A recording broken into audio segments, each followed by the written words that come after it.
Hi friends, you're watching movie reviews with Raghuram. We know that Ayan Mukerji's movie Brahmastra is coming in three parts, that is called as Brahmastra trilogy, and the first part is called as Brahmastra Part 1 Shiva. Few days later, the trailer of Brahmastra Part 1 was released, and it was a spectacular experience watching that particular trailer. It was really fantastic and gave the impressions of what the movie would be, but we did not get sufficient idea regarding the movie, what the movie could be, what would be the vision of the director, what is the concept behind this story. Is it totally the story of the divine weapons called as astras, including the strongest one called as Brahmastra?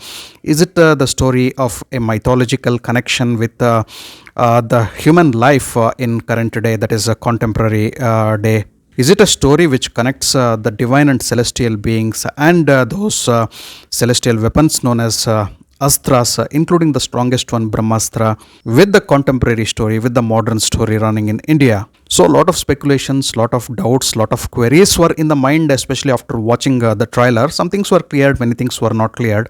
So, the makers of Brahmastra trilogy have come up with a new video to clear our doubts, to tell us what exactly was the vision behind making a Brahmastra or the Astraverse. So the video is titled as Brahmastra, the vision. The vision behind the Brahmastra has been explained by none other than the director of the movie, Ayan Mukerji. It is glad that he took a few minutes to speak about the vision and the concept of Brahmastra trilogy, what the story would be. He did not reveal too much, but he just touched upon the concept and the idea behind making this particular movie. Especially he focused on Brahmastra Part 1 Shiva and did not highlight on the other two parts. I felt this particular video was very important before the release of the movie. We know that the movie is slated to hit the theaters on September 9th, 2022.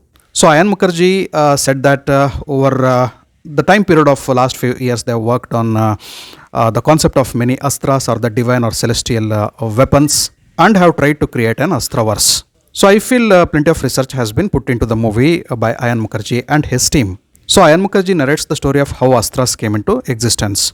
Long ago, many rishis and munis, the great sages, meditated in Himalayas. Then Lord Brahma was very much impressed by their meditation, and then he bestows on them an enormous energy, light energy known as Brahma Shakti. And from this Brahma Shakti, many divine and celestial weapons come into existence, and they are called as astras. A few astras carry the energy and power of the natural forces like wind, water, air, etc. So the astra or the weapon which carries the power of fire is called as Agnyastra. That which carries the power of water is called as Jalastra. That which carries the energy and power of wind is called as Pavanastra. And there are few more weapons, celestial weapons, which carry the power of animals. So there is an astra called as Vanarastra, which carries the enormous power of a mighty monkey, as much as that of Lord Hanuman. And then we have Nandi Astra, which carries the power and energy of thousands of bulls, celestial bulls named as Nandi. So we also have Prabhastra, which has plenty of radiation and energy in it, light energy in it. So the boss of all these astras, the most powerful celestial weapon which came into existence from the Brahma Shakti, was Brahmastra. And the group of the sages who became the protectors of these celestial weapons, who pledged and vowed to protect these weapons, were known as Brahmansh. So they formed a secret society to protect and guard these celestial weapons, to prevent them falling into the wrong hands, and also to use these celestial weapons for the welfare of the society, progression of the society. So this secret society, comprising of many sages, became the guardians of these astras or the divine weapons. So over a period of time, over the timeline of evolution, many such societies, secret societies were formed, and each society transferred these astras from one group to the other. So over a period of time, there were plenty of groups of guardians of these astras, and the power and energy of Brahmastra is connected to all the other celestial weapons. So in a way, it is the most powerful weapon, as well as it has connection to all the other weapons as well. So this movie Brahmastra Part 1 Shiva shows the story of one such group, that is a secret society headed by Amitabh Bachchan sir, who are the guardians of these astras. And where is the Brahmastra? Nobody knows. But few members of this society have the power to control certain astras, or they themselves are the forms of astras. The hero of the movie is a common man. Ranbir Kapoor is playing the role of Shiva. So the part 1 is also titled as Shiva, so which goes by the name of Ranbir Kapoor. So Ranbir Kapoor will obviously have the largest screen space in this particular movie because the story revolves around him. Initially, he doesn't know that he has superpowers. He is not controlling any astra, but he himself is a human form of an astra known as Agni Astra, which is a celestial weapon which is filled with the power and energy of fire. So we have seen that in the trailer.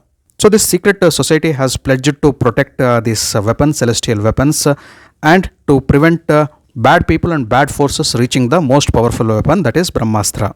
So to protect the Brahmastra, these people of the society are using those other celestial weapons to combat the evil forces and also to guard the Brahmastra. And Shiva or Ranbir Kapoor will be one such character who will be guarding the Brahmastra. So we can also see a lot of evil forces against them. So this movie Brahmastra Part 1 Shiva and the other parts of Brahmastra will connect two worlds, a divine and celestial world, world of gods and their celestial weapons, to that of the earth or the people or the secret society, the members of the secret society in modern India. So Ayan Mukerji tells that it is a new concept which hasn't been worked upon, and they are trying to give the best concept in a best way on the big screen, of course in the form of Brahmastra. So this movie connects the Brahma Shakti with Brahmansh, that is the secret society, to the Brahmastra. So these are the three main connections, and there are many other celestial weapons working in and around, operational to protect and guard Brahmastra. Wonderful concept, isn't it? So this was a very important video, and I thank Ayan Mukerji and the makers of Brahmastra for clarifying certain doubts about what the movie might be. With this particular knowledge, it will be more fascinating to watch the movie on the big screen. So if you haven't watched the video Brahmastra The Vision, kindly watch it before going to the movie. I feel and wish that Brahmastra Part 1 Shiva and its other parts, that is Brahmastra Part 2 and Part 3, we don't know if many more parts are in the queue. I wish that this particular movie and its sequels or prequels or spin-offs, whatever comes in future, will become super hit, will give us some fresh story to watch and experience, will also give us a spectacular experience of watching these movies on the big screen. All the best for Team Brahmastra. Fingers crossed to watch this particular movie. Very curious to watch Brahmastra Part 1 Shiva. Thanks for watching my video. If you allowed my video, kindly like, share and subscribe to my channel. I'll catch up with you all in my next video with yet another movie review. Until then, do take care. Goodbye. Namaste.